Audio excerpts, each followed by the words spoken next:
Right now, your entire lifestyle, like your apartment, your hobbies, uh, the vacations you take, even the device you're using to listen to this right now, it's all being actively funded by a very specific sales department, yours. Right, which sounds a bit intense, but it's true. Yeah. Because whether you're, pitching a new project initiative to your boss or just talking your friends into trying some wildly overpriced fusion restaurant on a Friday night, you are operating as a salesperson. You're pitching, you're overcoming objections, and you're closing deals. And that fundamentally rewrites how we navigate human interaction. We tend to isolate the idea of selling to a specific profession. But the reality is we are all selling all the time. All the time. Yeah. And uncovering the mechanics behind that is our mission today. We are doing a deep dive into the core concepts of powerful selling. A fantastic source. It really is.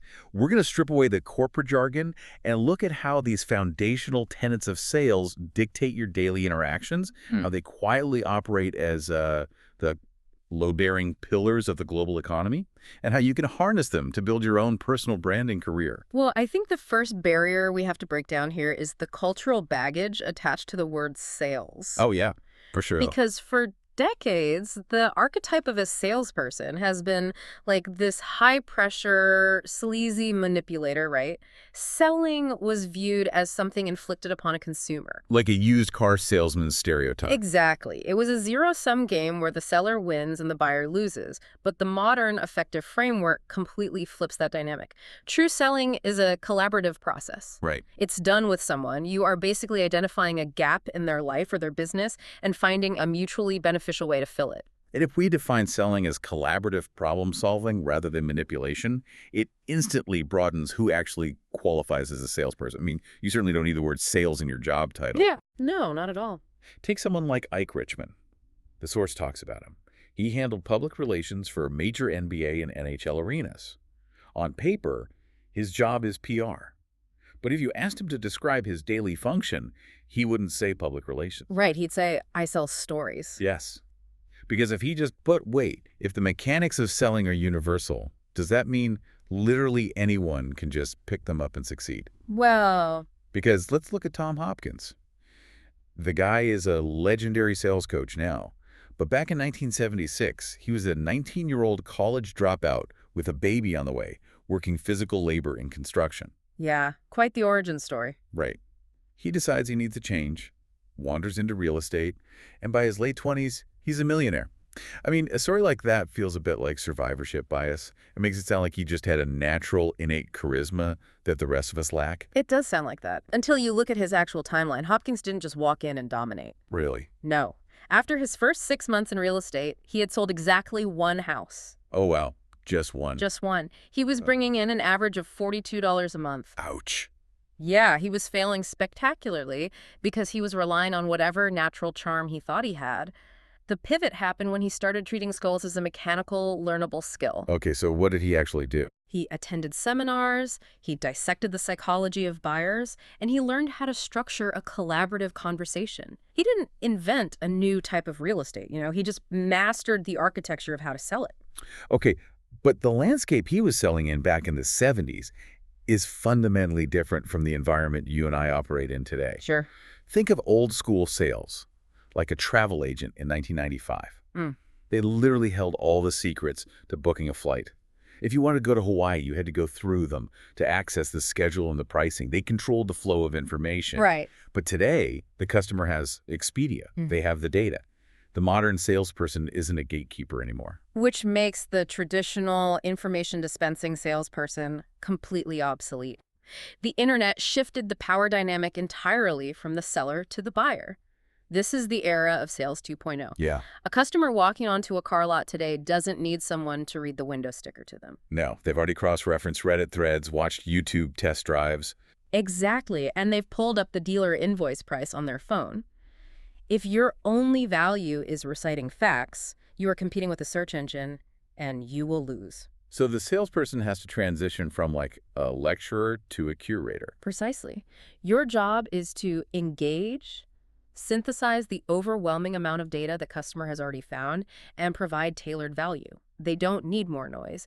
They need a trusted guide to help them navigate that noise and apply it to their specific situation. Which brings up a really interesting paradox. How so? Well, if the customer already has all the facts, the spec sheets, and the pricing options at their fingertips before they even speak to a human being, what actually drives their final decision? Ah, right. Why choose option A over option B if they are functionally identical? It really comes down to the perceived value of a brand. It does, because if logic and raw data were the only driving factors in human behavior, we would all purchase the absolute cheapest, generic version of everything. Right, and we definitely don't. We don't. We happily pay premiums for brands. And a highly effective brand operates on 4 distinct characteristics. First, it has to be unique. Like IKEA, they don't just sell furniture. They offer a highly specific blend of Scandinavian minimalism and, the psychological investment that comes from building it yourself. Sweating over the instructions. Exactly. Second, it is consistent. You know exactly what a Red Bull will taste like and the adrenaline-fueled lifestyle it projects, whether you buy it in Ohio or Tokyo. Okay, third, it's relevant to the user's specific context. Like a Mini Cooper resonates deeply with an urban driver who wants aesthetic appeal, but physically needs to navigate tight city parking. Right. And the fourth characteristic is the linchpin. It creates an emotional connection. You aren't just buying utility. Like Harley-Davidson. Oh, Harley-Davidson is the ultimate case study in this. They actually measure their customer loyalty by the sheer volume of people who have the company logo tattooed on their skin. Which is wild. It's wild. You do not permanently ink a corporate logo onto your body because you appreciate the fuel efficiency of the engine. You buy a Harley to signal to the world, and to yourself, who you are. The motorcycle is secondary. The primary product they are selling is identity. And that identity signaling isn't restricted to physical products on a shelf. Entire cities operate as brands. Very true. Las Vegas sells the promise of escapism and consequence-free behavior. Causes are brands, like the Susan G. Komen organization selling hope and solidarity. People are brands. Lady Gaga is a masterclass in brand evolution. And it scales all the way down to your immediate social circles, too. Think about that one coworker you implicitly trust when you're forced into a high-stakes group project. Oh, we all have one. Right. You know they will show up, manage the details, and deliver quality work. They have cultivated a strong personal brand. You aren't constantly verifying their work because they've consistently delivered on their brand promise in the past. Okay, let me push back on this on behalf of the listener. Because applying corporate terminology to human beings can feel incredibly dystopian. I get that. Doesn't viewing yourself or your coworkers as a brand strip away our humanity? It feels like we're just commodifying ourselves to fit into a corporate machine. Yeah, that's a very natural hesitation, but it stems from a misunderstanding of what a brand actually functions as in society. Framing yourself as a brand is not about adopting a fake persona or being relentlessly corporate. So what is it about? It's entirely about consistency and trust. Research shows that 71% of buyers base their final decisions on trust and believability. A brand is simply a heuristic, like a mental shortcut for trust. Your personal brand is just your reputation in action. So it's the psychological shortcut people use to predict your future behavior. Exactly. Look at Starbucks. When CEO Howard Schultz famously insisted that the people working behind the counter be called baristas instead of employees, he was utilizing this exact psychology. Reframing a transactional retail worker into a craftsman. Yes, it shifts the customer's expectation. You aren't just waiting in line for a fast cup of caffeine. You are participating in a crafted experience. The barista becomes the human manifestation of that emotional connection. Gene Simmons from Kiss, who has built an absolute empire of merchandising. He summed up the universality of this perfectly. He pointed out that you must establish an emotional connection to what you are ultimately selling, regardless of whether you are selling rock music, religion, politics, or even a breath mint. And when you realize that trust and emotional connection are the currency of individual brands, you start to see how that exact same trust is the literal engine holding up massive global corporations. The scale of this engine is massive. I mean, by 2008, there were nearly 16 million Americans officially employed in sales, with projections pushing towards 17 million. That's a huge chunk of the workforce. It's 1 in 10 people in the workforce directly tasked with selling. But the statistic from the source that really puts this into perspective is the ripple effect. Each individual salesperson generates enough revenue to support 12.9 other jobs within an average company. which is staggering. It means the people in human resources, the developers coding the software, the operations managers, the finance department, none of those roles generate external capital. Right. Sales is a line function. They are the ones physically going out, securing the capital, and bringing it back. All those other departments are support functions. They are vital for fulfilling the promises the company makes, but they are entirely funded by the revenue the sales team brings in. So basically, you have a tiny fraction of the workforce acting as the engine block, generating the forward momentum, and everyone else is essentially sitting in the passenger seats, making sure the ride is smooth. Pretty much. This naturally brings up a distinction that gets incredibly blurred in the corporate world. We constantly hear sales and marketing lumped together as if they're a single entity. What is the functional mechanical difference between the two? It's a critical distinction in the mechanics of a business. Marketing builds the environment. They determine the brand message and manipulate the 4 Ps: product, place, promotion, and price to generate awareness and motivate potential action. Okay. If you get a promotional text about a weekend event at a dealership, or you see a highly targeted ad on your social feed for a new car, that's marketing. It is designed to lower your resistance and get you to the lot. Right. Marketing gets them in the door. But sales is the one-on-one interpersonal interaction that actually converts that generalized awareness into a binding commitment. Exactly. Let's look at the story of Brad Lathrop. He's an actual customer actively trying to buy a car. He calls multiple dealerships, and at every single one, the receptionist tells him the same thing. Let me guess. All the sales representatives are currently in a mandatory meeting and cannot take his call. It's just insane. You have marketing departments spending millions of dollars to generate leads, and the moment a highly qualified lead actually reaches out, organizational bureaucracy creates an immediate point of friction. Exactly. So finally, he calls one last dealership. The receptionist gives him the exact same initial line. They are all in a meeting. But then she pivots. What does she do? She tells him to hold for 1 minute while she physically pulls a salesperson out of that meeting to speak with him. And unsurprisingly, that is the dealership where he purchased his vehicle. See, that is a perfect distillation of the difference. Marketing made him aware of the cars, but the immediate prioritization of the customer's needs over internal corporate bureaucracy is what actually closed the sale. Which raises an architectural question for any company. If marketing acquires the lead and sales closes the deal, who actually owns the customer experience? Well, the most successful companies operate as customer-centric organizations, meaning they completely dismantle those departmental silos. Oh, that makes sense. Yeah, if marketing, sales, and operations only care about their own internal metrics, the customer feels the friction at every handoff. Every department must be oriented toward the customer's reality. However, and this is key, because sales is the point of conversion, the salesperson operates as the most visible, tangible manifestation of the entire brand. So to the customer walking into the store, the salesperson is the brand. Exactly. If the interaction is seamless and empathetic, the brand is phenomenal. If the salesperson is dismissive, the entire multi-million-dollar marketing apparatus collapses in an instant. It really does. Now, let's take all of these high-level macroeconomic frameworks and apply them directly to you, the listener. How do you utilize this architecture to build your own career? This is the concept of selling you becoming your own brand. The foundation of this comes from a deeply psychological piece of advice delivered by Steve Jobs during his 2005 Stanford commencement address. Oh, such a famous speech. It is. Here is a man who co-founded Apple, was ousted from his own company at 30, founded Pixar, and then returned to orchestrate the greatest corporate turnaround in history.